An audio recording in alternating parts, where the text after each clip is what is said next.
Hi everyone. Welcome to Sajjeeva. First మనకు గురువు అంటే ఎవరో తెలియాలి. గురువు యొక్క గొప్పతనం కూడా తెలియాలి. గురువుని ఎలా గుర్తించాలని కూడా తెలియాలి. ఇక్కడ మెయిన్‌గా మనకు ఫస్ట్ గురువు అంటే అర్థం. గురువు అంటే మనకు అజ్ఞానాన్ని తొలగించి జ్ఞాన మార్గాన్ని చూపే వ్యక్తి.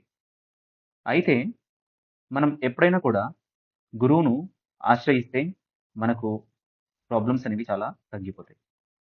ఎందుకంటే నిజంగా జ్ఞానాన్ని మనకు అందించి ఒక మార్గాన్ని భగవంతుని వైపు మార్చేవాడు గురువు మాత్రమే.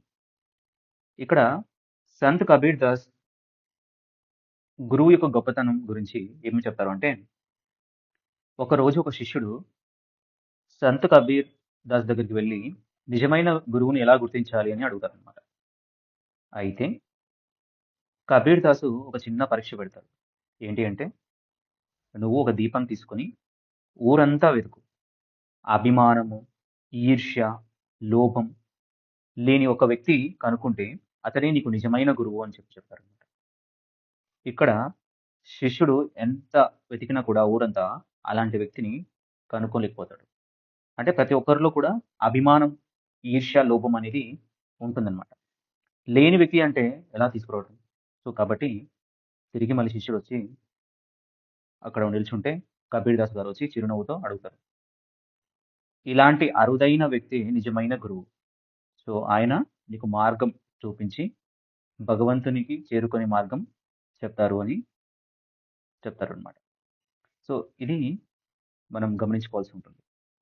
సో, గురువుని మనం ఫస్ట్ మనం గుర్తించాలి.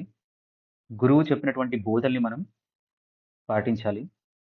అప్పుడే మనకు శాంతి గాని, తర్వాత మనకు కావాల్సినటువంటి అజ్ఞానం నుంచి ఏదైనా మనం తప్పు చేసినా గాని, ఏదైనా మనం చెడు కర్మ చేసినా గాని, దాని యొక్క ఫలితం అనేది చాలా డిఫరెంట్‌గా ఉంటుంది.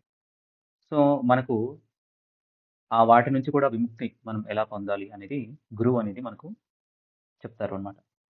సో, కాబట్టి ప్రతి ఒక్క గురువును గౌరవించడం చాలా అవసరం.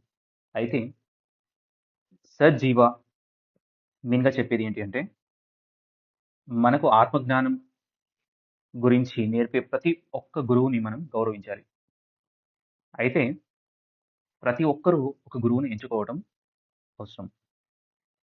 మనం కొన్నిసార్లు మనం చేసినటువంటి మిస్టేక్స్‌కి లేదంటే మనం అనుకోకుండా చేసినటువంటి ఏదైనా ఒక పనులకి కావాల్సిన రిజల్ట్ మనం అనుభవించే యొక్క కర్మ మనకు ఎలా దాన్ని ఆ కర్మని కావాల్సినటువంటి ఎలా మనం ఆ కర్మని పూర్తిగా నల్లిఫై చేయాలి, జీరో చేయాలి అనే దానికి మనకు గురువు గైడ్ చేస్తారనమాట.